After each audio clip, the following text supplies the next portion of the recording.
This is a whole ribeye, like you said, 17 pounds. You see these usually at the warehouse club. If you're adventurous, buy one. There's really no big deal cutting it up.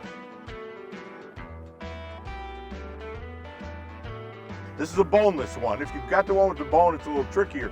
But a boneless one, there's nothing to it. You got to have a pretty good knife to do it, but you should have that if you're going to tackle something like this. Now, if you wanted to make it all steaks, you literally might measure it and take your knife and notch it so you know you cut them in the same spot. If you want them all to be the same, if you don't care, go for it. Sometimes the big ones and little ones is fine. But we're after the roast today. So there's different ends to this. This is sort of like, you don't get a lot of that good spinellus, that top part that we all like so much on this end. This end you get a little bit more of it. It kind of goes out of whack. The middle's where the beauties are. So I'm gonna cut a couple of steaks off of the ends for us here. So I'm gonna cut a big, nice New York strip.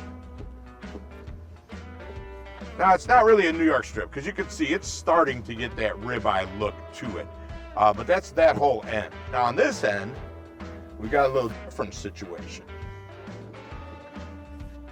Now that looks nice. That's part of the spinellus there. This is all really good eating.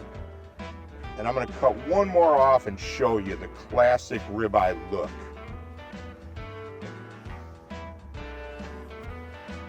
There, now that's starting to look like a ribeye. See, that's the only thing. When you do buy the whole roast, you get those ends where if you're just buying steaks in the store, you pick out the one you like. But now I'm gonna make some ribeye roast. This is as easy as it could be.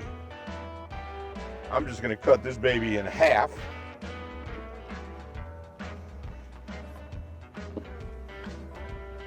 And I'm gonna keep this one I like, this side that I like so much, although this side's not looking too bad at all. Now I'm gonna trim it a little bit too. I'm gonna look at it, and sometimes you'll see a little bit more skin on there than you want. If it's kind of like over here, it's broke up, I'm not too worried about it because it's gonna get cooked. Anything that's fat, I'm gonna leave on. I like it fat, but the skin is just gonna be a little chewy. Now the tail, see how the tail will be? Sometimes it could be a little bit too much. So I'm gonna take some of that fat off of there too.